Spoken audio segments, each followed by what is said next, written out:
ये सवाल कर रहा है कि एरिया राइट एंगल ट्राइंगल का 540 सेंटीमीटर स्क्वायर है और जो हाइपोटेनस है वो 51 सेंटीमीटर के बराबर है। आपको बताना है कि जो पेरीमीटर है राइट एंगल ट्राइंगल का वो किसके बराबर होगा।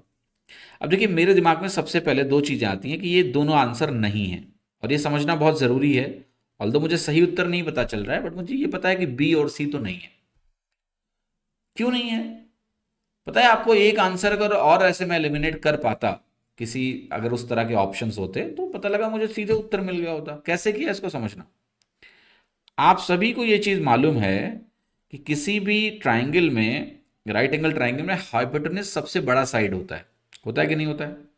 तो अगर हाइपोटेनस मेरा 51 है, तो जो पेरीमीटर है, अगर मैं पेरीमीटर की बात करूं तो बहुत ध्यान से देखना, पेरीमीटर क्या होता है? Hypotenuse plus base plus perpendicular से आपको क्या मिलेगा? ये आपका, लेट से मैं इसको पेरीमीटर को ऐसे लिखता हूं, इसको मैं कहता हूं परपेंडिकुलर बेस, और ये हाइपोटेनस हो गया। और पेरीमीटर को मैं ऐसे लिखता हूं पेरी। तो ये क्या बनेगा आपका? P plus B plus H बनेगा। अब बेस जो होता है वो हाइपोटेनस से छोटा होता है, ऐसे ही परपेंडिकुलर भी हाइपोटेनस से छोटा होगा, क्योंकि हाइपोटेनस सबसे बड़ी भुजा होती है। तो इनका टोटल जो है 3h से छोटा बनेगा। इसका मतलब ये हो गया कि भाई देखो, एक चीज क्लियर है कि राइट एंगल ट्राइंगल का जो पेरीमीटर होगा वो 3 गुना हाइपोटेनस का कर ले उससे छोटा ही होगा। तो 51 का 3 गुना क्या होता है? 51 का 3 गुना होता है 153। इससे तो छोटा ही होगा। इसलिए मैंने ये दोनों आंसर एलिमिनेट कर दिए। तो ये सोच पैदा करनी पड़ेगी आपको।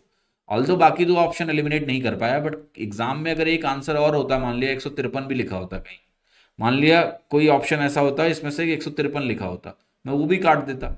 अब क्या पता मुझे उत्तर मिल जाता, एक ही ऑप्शन बचता फिर। इसलिए सब चीज़ें जानो। खैर, इससे मेरी बात नहीं बनी। अब ये सवाल करोगे कैसे, इसको समझाता हूँ। तो देखो, ऐसे सवालों में अब या तो आप इक्वेशन बना के इसको सॉल्व करोगे। तरीका क्या है बता देता हूँ। आप इसको 51 लिखोगे, फिर आप कहोगे ये ए है ये बी है, फिर आप कहोगे देखो ए स्क्वायर प्लस बी स्क्वायर जो होगा वो 51 का स्क्वायर बनेगा। फिर एरिया अगर मुझे 540 दिया है, तो आपको पता है राइट एंगल ट्राइंगल का एरिया होता है हाफ इंटू ए इंटू बी। फिर आप इसको 540 लिखोगे, फिर आप कहोगे जो ए इंटू बी बनेगा वो 1080 के बराबर बन गया। अब आप बेसिकली यहां से ए प्लस बी निकाल सकते हो। कैसे? ए प्लस बी की वैल्यू बनेगी ए प्लस बी का होल स्क्वायर माइनस, क्या बनेगा, मतलब ए प्लस बी का जो होल स्क्वायर है उसका स्क्वायर रूट करने से ए प्लस बी बनता है। तो कहने का मतलब मेरा है कि ए प्लस बी की वैल्यू बनेगी A square plus B square plus 2ab। आपको A square plus B square भी पता है, आपको ए इंटू बी भी पता है। अब ये रख के फिर आप स्क्वायर रूट लोगे तो ए प्लस बी मिल जाएगा। ऐसे ही अगर आपको ए माइनस बी निकालना हो, तो आप कहोगे वो बनेगा A square plus B square minus 2ab।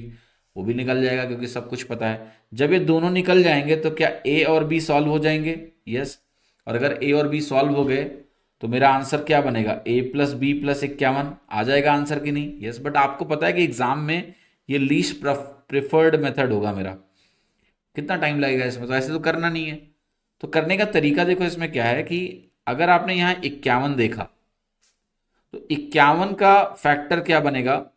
आप कहोगे देखो 3 बन सकता है, 17 बन सकता है ना?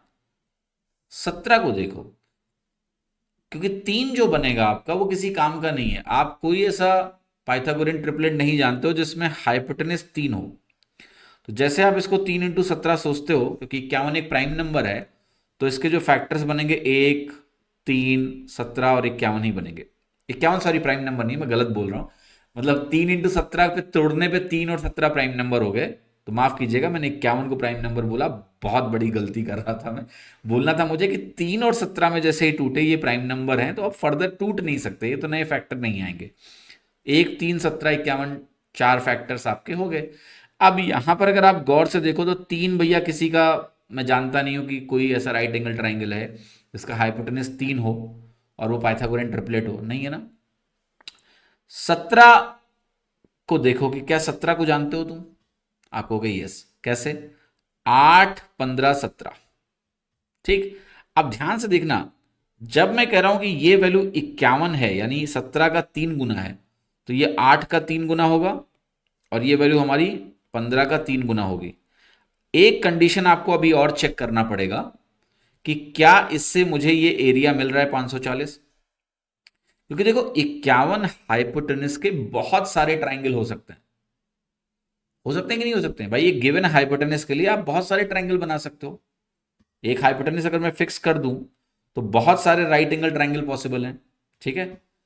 लेकिन हम ये चेक करें कि ये इंटीजर वाला ट्रिपलेट तो नहीं है, क्योंकि अक्सर सवाल ट्रिपलेट पे ही बनते हैं। क्लियर है कि नहीं। आंसर भी अगर आप देखो तो इंटीजर में बढ़िया दिया है, कोई रूट वूट में वैल्यू दी नहीं हुई है, तो इसका मतलब ट्रिपलेट पे बेस्ड सवाल हो सकता है। इसलिए मैं कह रहा हूं कि अब एरिया निकालो, तो 1/2 × 8 × 3 × 15 × 3। देखो जरा 15 × 8 = 120 को 2 से काटोगे कितना बनेगा 60, और 60 9 540 ये मैच कर गया, इसका मतलब यही वैल्यू है। तो आपका जो पेरीमीटर बनेगा वो 3 आप बाहर ही निकाल लो, 8 15 और 17। इस राइट एंगल ट्राइंगल की जो भुजाएं हैं उसका 3 3 गुना है, 3 गुना पेरीमीटर हो गया, 23 और 17 क्या हो गया 40, 40 3 120, आंसर हो गया आपका ए। उत्तर यहां पर करेक्ट हो